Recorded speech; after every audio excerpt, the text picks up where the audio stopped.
Hello students, हम लोग periodic classification of element start कर चुके हैं, इज इट ओके। और इस चैप्टर में हमने जाना था कि आखिर एलिमेंट्स को इस तरीके से क्लासिफाई करने की ज़रूरत क्या है। तो कारण हमने ये पता लगा कि बजाय इसके कि हम एक एक एलिमेंट की इंडिविजुअल स्टडी करें, क्यों ना हम सिमिलर एलिमेंट को सेम ग्रुप में रख लें और एक ही बार में इतने सारे एलिमेंट्स हम कवर कर लें, इज इट ओके। तो ये कारण था 118 एलिमेंट्स को एक प्रॉपर तरीके से क्लासिफाई करने का। और क्लासिफाई करने की एक बहुत ही सक्सेसफुल शुरुआत जो की थी साइंटिस्ट डॉब्रीनर ने, that we have already seen in the last class, okay, and in this class we are going to study about one more classification of these 118 element, and this was given by the Newland scientist, is it okay, and according to him something is there in front of you, so look here very carefully। अभी आप इसको देखने की कोशिश ना करें, जब मैं बताऊंगी तब देखना है ना। तो इन्होंने क्या बोला, अपने लॉ का नाम दिया, इन्होंने बोला न्यूलैंड्स लॉ ऑफ ऑक्टेव्स। तो इन्होंने ये कुछ एलिमेंट को अपने इस न्यूलैंड लॉ ऑफ ऑक्टेव में अरेंज किया। तो इन्होंने ये एलिमेंट्स क्यों अरेंज करे, किस तरीके से अरेंज करे, वो तो हम बाद में जानेंगे।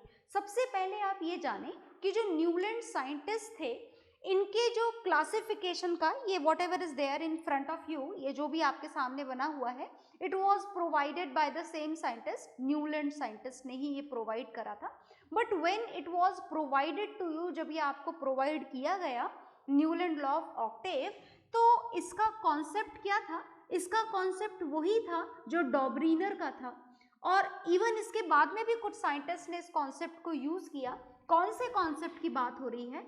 बात हो रही है इंक्रीजिंग ऑर्डर की, increasing order of atomic masses, is it okay. मतलब ये जो एलिमेंट्स आपके सामने लिखे गए हैं, they are arranged in the increasing order of atomic masses. आप इस हाइड्रोजन से शुरू करेंगे, hydrogen, lithium, beryllium, boron, carbon, nitrogen. नाम ध्यान से सुनिएगा, क्योंकि कुछ ऐसे एलिमेंट भी आएंगे जिनके नाम आपको याद नहीं है। Nitrogen, oxygen, fluorine, neon is missing, yes it was missing था उस टाइम पर, नियॉन एलिमेंट की डिस्कवरी नहीं हुई थी, इज इट ओके। सोडियम आ गया, तो फिर उसके बाद में सोडियम के बाद magnesium, this is aluminium, silicon, phosphorus, sulphur, आगे आ जाइए। क्लोरीन, क्लोरीन के बाद एलिमेंट कौन सा आता है हमारे हिसाब से? Argon, but again it was missing उस टाइम पर। उस टाइम तक ये जो आर्गन एलिमेंट है, इसकी डिस्कवरी नहीं हुई थी। आर्गन के बाद पोटेशियम, कैल्शियम, इसके बाद की आपको खबर नहीं है। पर इसके बाद इन्होंने जो एलिमेंट अरेंज करे वो देखिएगा, this is chromium, titanium, manganese, this is iron. These two elements are kept in the same slot and these are cobalt and nickel। दो एलिमेंट एक ही स्लॉट में इन्होंने रखे थे, copper, zinc, yttrium, indium, arsenic, selenium, देखते जाइएगा, bromine, rubidium, ये पहचाना एलिमेंट है, लास्ट क्लास में देखा था आपने, strontium, this is caesium and lanthanum, this is zirconium. तो ये जो एलिमेंट है ये आपने जाने, इतने सारे एलिमेंट्स को इन्होंने अरेंज करा, and these elements are arrange in the increasing order of atomic masses. यहाँ से इधर जाते जाएंगे, एटॉमिक मास बढ़ता जाएगा और बढ़ता जाएगा और बढ़ता जाएगा और बढ़ते बढ़ते बढ़ते बढ़ते यहाँ पर आकर के खत्म हो जाएगा। तो इनका फर्स्ट जो बेस था एलिमेंट्स को क्लासिफाई करने का, this was the increasing order of atomic masses. इन्होंने एलिमेंट्स को एटॉमिक मासेस के इंक्रीजिंग ऑर्डर में अरेंज कर दिया, इज इट ओके। अब जो दूसरी प्रॉब्लम थी, जो दूसरी समस्या थी, वो थी कि हाउ इट हैज अरेंज, किस तरीके से अरेंज किया गया। तो सुनिएगा ध्यान से, इनको अरेंज करने के लिए इन्होंने बोला कि when the elements are arranged in such a way in the increasing order of atomic masses, then the properties of first and eighth element will be resembled to each other। इन्होंने बोला कि first कौन से element की, देखिएगा ध्यान से, first and eighth element की जो प्रॉपर्टीज हैं वो आपस में कैसी होंगी? रिसेंबलिंग होंगी। समझ गए ना आप? फर्स्ट और एट्थ एलिमेंट का मतलब समझे आप क्या होता है? सुनिएगा ध्यान से। फर्स्ट एलिमेंट, जैसे मान लीजिए कि आपने इस हाइड्रोजन को फर्स्ट एलिमेंट सेलेक्ट कर लिया, इज इट ओके? तो अब इस हिसाब से 8th एलिमेंट कौन सा होना चाहिए, काउंट करते हैं चलिए। This is first, then second, third, fourth, fifth, sixth, seventh और अब आ जाइए ये है 8th element. This is 8th element, is it okay? या फिर आप इस 8th एलिमेंट को अगर फर्स्ट एलिमेंट मान लें, फर्स्ट एलिमेंट किसको मानना है ये पूरी तरीके से आपकी चॉइस है, इज इट ओके? आपको इस पूरी टेबल में जो पसंद आए आप उसे फर्स्ट एलिमेंट मान सकते हैं और वहीं से आप अपनी काउंटिंग स्टार्ट कर दीजिए।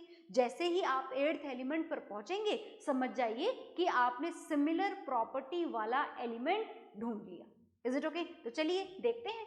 अगर आप इस फ्लोरीन को फर्स्ट एलिमेंट माने तो इसके हिसाब से अगर काउंटिंग की जाए then this is second, third, fourth, fifth, six, seventh और ये आ गए भाई 8th एलिमेंट पर। तो फ्लोरीन के हिसाब से 8th एलिमेंट कौन सा हो गया? अगर फ्लोरीन को फर्स्ट एलिमेंट माना जाए तो क्लोरीन कौन सा एलिमेंट हो जाएगा? 8th एलिमेंट हो जाएगा, इज इट ओके? आ गई बात समझ में? तो देखिए इस हिसाब से हाइड्रोजन, फ्लोरीन, क्लोरीन और हम इसके बाद की बात बाद में करेंगे, फिलहाल आप इन तीनों एलिमेंट को कंसीडर करें तो these 3 elements are having the similar properties according to this Newlands law of octave. आ गई बात समझ में? तो क्या आप किसी और को भी फर्स्ट एलिमेंट मान सकते हैं? बिल्कुल मान सकते हैं। किसको माने भाई आपके हिसाब से? चलो we will start with the beryllium. Beryllium से स्टार्ट करें? बिल्कुल बेरिलियम से स्टार्ट करते हैं। तो when we start with this beryllium then this beryllium is the first element. चलिए तो इसका 8th एलिमेंट ढूंढते हैं, इसके जैसी प्रॉपर्टी वाला नेक्स्ट एलिमेंट है ना।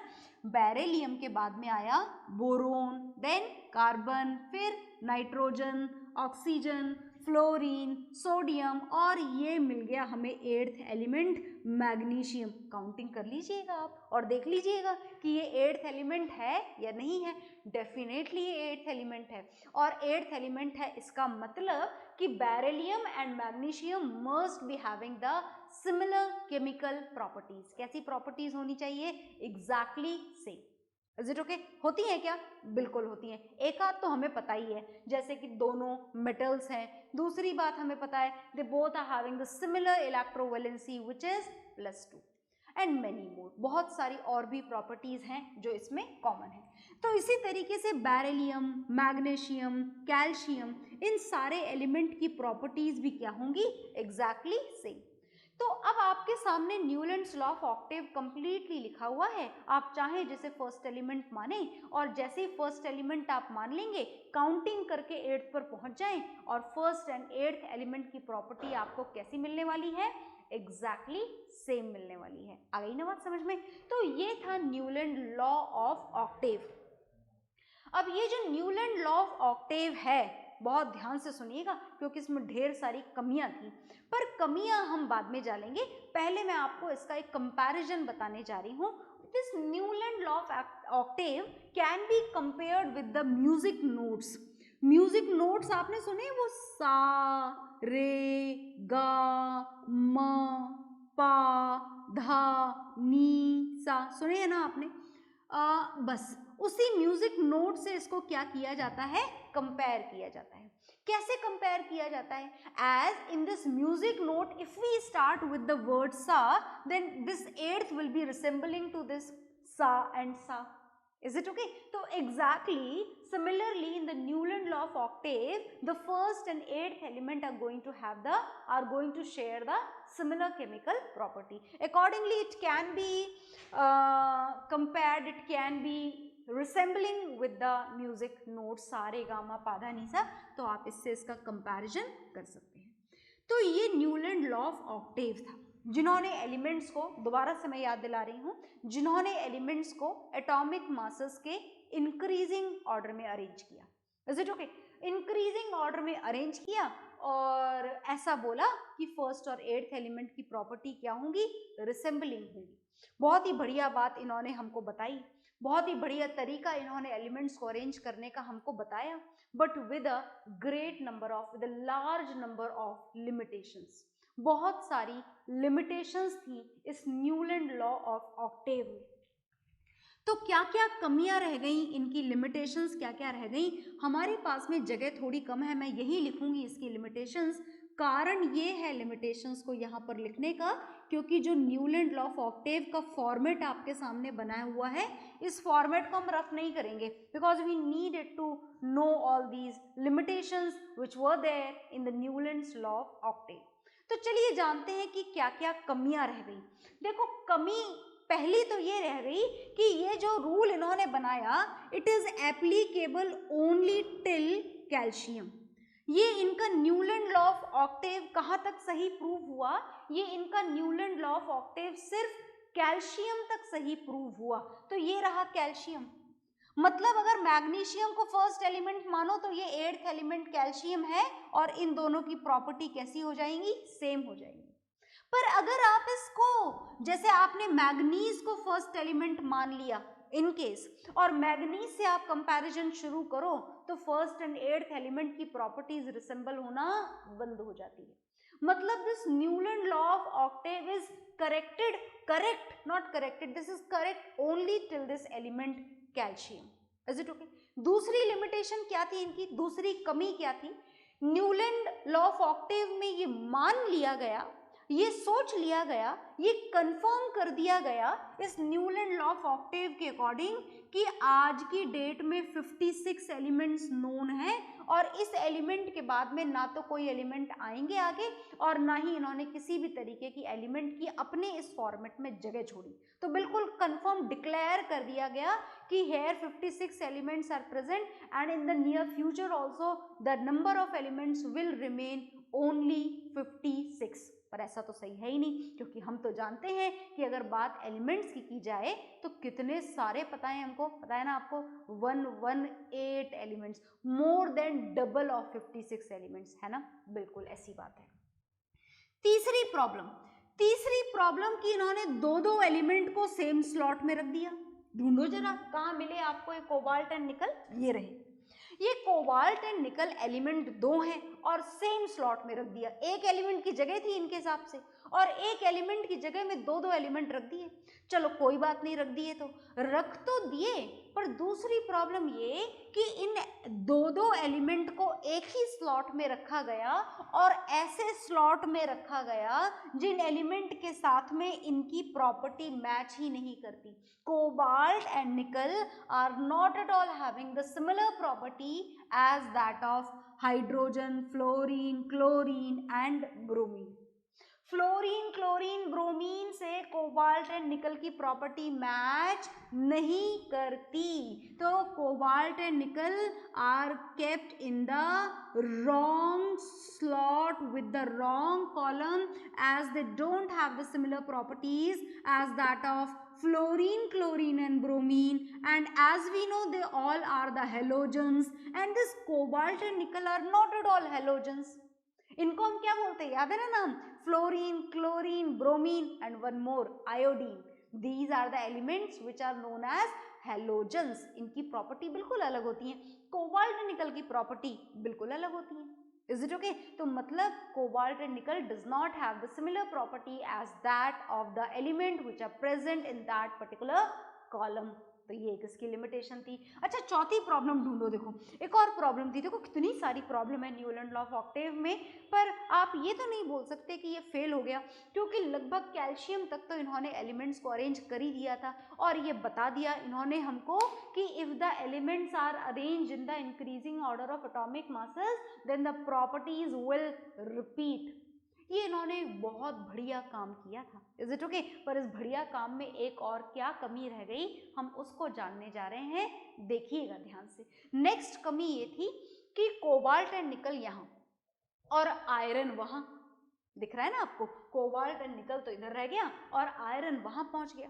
तो cobalt, nickel and iron they are having the similar properties, ये सिमिलर प्रॉपर्टीज वाले एलिमेंट हैं, और सिमिलर प्रॉपर्टीज वाले एलिमेंट में से एक को तो यहाँ फर्स्ट कॉलम में, दूसरे को वहां एट्थ कॉलम में, तो ये सिमिलर प्रॉपर्टीज वाले एलिमेंट एक दूसरे से बहुत दूर हो गए। And this was also another limitation which was there in this particular Newland law of octave, that cobalt and nickel are kept together with each other, and the iron, which is also having the similar property, are kept in the another column which is very far away from each other. So these were the limitations of Newland law of octave. You note down the full complete format of Newland law of octave with all the limitations. Is it okay?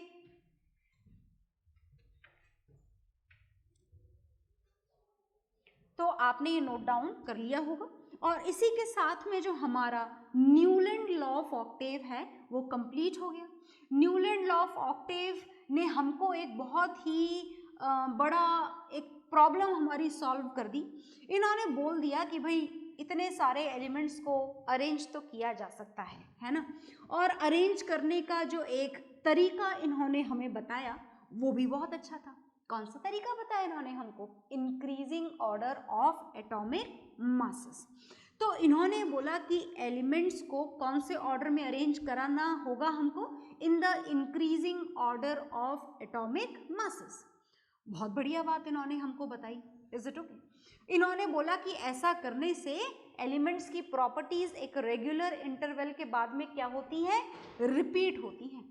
ऐसा इन्होंने बताया। किसने बताया ये सारी बातें हमको? Newland law of Octave ने। इन्हीं सारी बातों को काम में लेते हुए और साइंटिस्ट आए और उन्होंने हमारी मदद करी। कैसे मदद करी उसको हम जानने जा रहे हैं।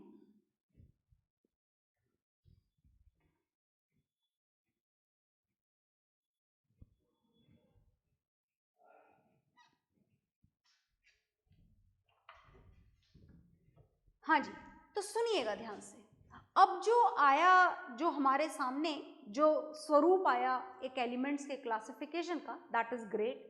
बहुत ही इंपॉर्टेंट व्यू था ये हमारे लिए, and it was given by the scientist Mendeleev. Mendeleev ने अब हमको ये प्रोवाइड करा। तो इन्होंने तो पता है बहुत ही महान काम किया, और महान काम ये किया कि इनके टाइम पर 63 एलिमेंट्स नोन थे, है ना। उस समय पर 118 एलिमेंट नहीं, एक एक एलिमेंट की डिस्कवरी हुई है। ऐसा नहीं कि अचानक से जादू के तौर पर आपको एक साथ एक ही बार में 118 एलिमेंट के बारे में पता लग गया हो, ऐसा नहीं है। Is it okay? तो एक एक करके एलिमेंट पता लगे, और इनके टाइम पर 63 एलिमेंट्स नोन थे। और इनका सबसे बड़ा अचीवमेंट ये था कि जो पीरियोडिक टेबल का एक फॉर्मेट इन्होंने आपको प्रोवाइड करा, he was able to arrange all those 63 element which were known at that time। जो उस टाइम पर जितने भी नोन एलिमेंट थे उन सबको इन्होंने अपनी टेबल में अरेंज कर दिया। और टेबल में अरेंज करने के लिए सबसे पहले इन्होंने एक लॉ प्रिपेयर करा, and the name of law is Mendeleev periodic law. कौन सा लॉ अरेंज करा? मेंडलीव पीरियोडिक लॉ इन्होंने ढूंढा, और उस लॉ को ढूंढ करके इन्होंने पूरे 63 एलिमेंट को एक साथ रखने वाली एक टेबल आपको प्रोवाइड करी। Is it okay? तो देखिएगा ध्यान से, बहुत ध्यान से सुनिएगा। According to this Mendeleev periodic law पढ़ेंगे, फिर उसके बाद में पढ़ेंगे मेंडलीव पीरियोडिक टेबल। तो अकॉर्डिंग टू दिस लॉ, ये लॉ क्या बोलता है? इट डिफाइंस, बहुत ध्यान से देखिएगा, it defines that the properties, बहुत ध्यान से सुनिएगा, धीरे धीरे समझ में आएगा ये लॉ आपको। It defines that the properties of all the elements, ई है ये। Is it okay?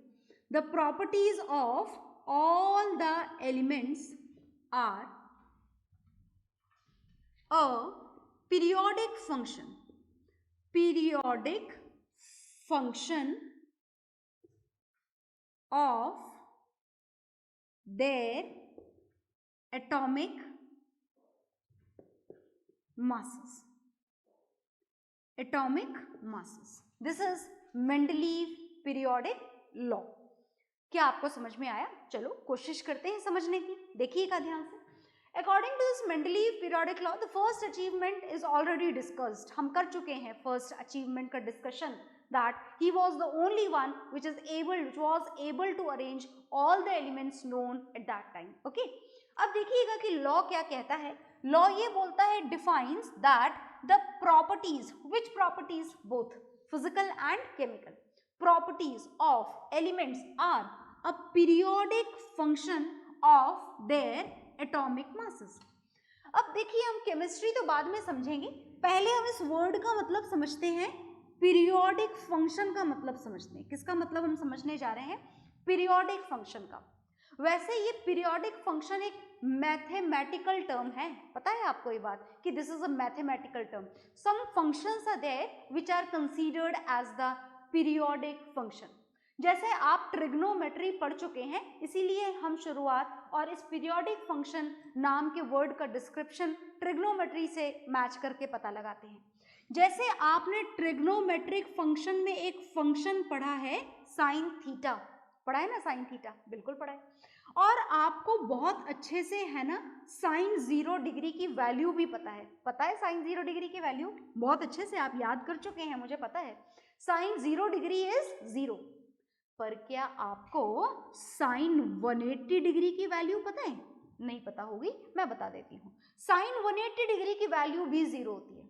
और सुनो ध्यान से, साइन 360 डिग्री की वैल्यू भी 0 होती है। तो है ना, देखो कमाल की बात। कमाल की बात यह है कि ये साइन थीटा कैसा फंक्शन है? पीरियोडिक फंक्शन है। पीरियोडिक फंक्शन का मतलब क्या होता है? Periodic function are those functions whose value repeats after a particular regular interval. They are known as periodic function. मतलब all those functions which are having the similar value after a regular interval are known as periodic function. जैसे बात अगर sine theta की करी जाए तो देखिएगा आप ध्यान से, साइन 0 डिग्री की वैल्यू 0, साइन 180 डिग्री की वैल्यू फिर से 0, साइन 360 डिग्री की वैल्यू फिर से 0। मतलब हर 180 डिग्री के एडिशन के बाद में साइन थीटा की वैल्यू क्या हो जाएगी? रिपीट 0। आप और ऐड करते जाओ 180 180 180 180, फिर से आपको 0 0 0 0 मिलती चली जाएगी। In that condition you can say that this sine theta is a type of periodic function. तो पीरियोडिक फंक्शन का मतलब आई होप आपको समझ में आ गया होगा, those functions whose value repeats after a regular interval, जिनकी वैल्यू एक रेगुलर इंटरवल के बाद में रिपीट हो, उन फंक्शंस को बोला जाता है पीरियोडिक फंक्शंस। क्या बोला जाता है उन फंक्शंस को? पीरियोडिक फंक्शंस बोला जाता है। Is it okay? तो खैर हमें यहाँ पर मैथ्स नहीं पढ़नी है, हम यहाँ पर केमिस्ट्री पढ़ रहे हैं। तो चलिए केमिस्ट्री पर लौट आते हैं दोबारा से। केमिस्ट्री आपके सामने लिखी हुई है और केमिस्ट्री को समझने की हम कोशिश करते हैं। तो आपके सामने लिखा हुआ है Mendeleev periodic law according to which the properties of elements are the periodic function of their atomic masses. Is it okay? मतलब एलिमेंट की प्रॉपर्टीज क्या होती हैं? पीरियोडिक फंक्शन होती हैं। तो इसके हिसाब से इन्होंने ये बोला कि when the elements are arranged, इस लॉ का मतलब समझा रही हूं मैं, when the elements are arranged in the increasing order of atomic masses, अगर एलिमेंट्स को एटॉमिक मासेस के इंक्रीजिंग ऑर्डर में अरेंज किया जाए, जैसा आप कर चुके हो, करा था ना अभी अभी थोड़ी देर पहले न्यूलैंड लॉ ऑफ ऑक्टेव में, इन दैट कंडीशन क्या होगा? अगर आप ऐसे अरेंज करते जाओगे, then what would happen? According to this definition of periodic function, after a regular interval, बहुत ध्यान से देखिएगा, after a regular interval of atomic masses, is it okay? What would happen? After a regular interval of atomic masses, the properties of element क्या होगा? Properties of elements will repeat. क्या repeat होंगी? Properties repeat होंगी। किसकी properties? Elements की properties। तो ये था मेंडलीव पीरियोडिक लॉ। समझ में आया ना? मेंडलीव पीरियोडिक लॉ हो गया ना क्लियर? मतलब according to this law, if we arrange the element in the increasing order of atomic masses, then after a regular interval of atomic mass, जैसे आपने देखा ना साइन थीटा हर 180 डिग्री के बाद में वैल्यू रिपीट करता है, इसी तरीके से एटॉमिक मासेस के रेगुलर इंटरवल के बाद में एलिमेंट्स की प्रॉपर्टीज क्या होंगी? रिपीट रिपीट फिर repeat, bar bar repeat. So this was the law which was given by the scientist Mendeleev, and according to this law, this is the conclusion and this is the law. So note down this law in your registers. Note down कर लीजिए फटाफट से. Okay.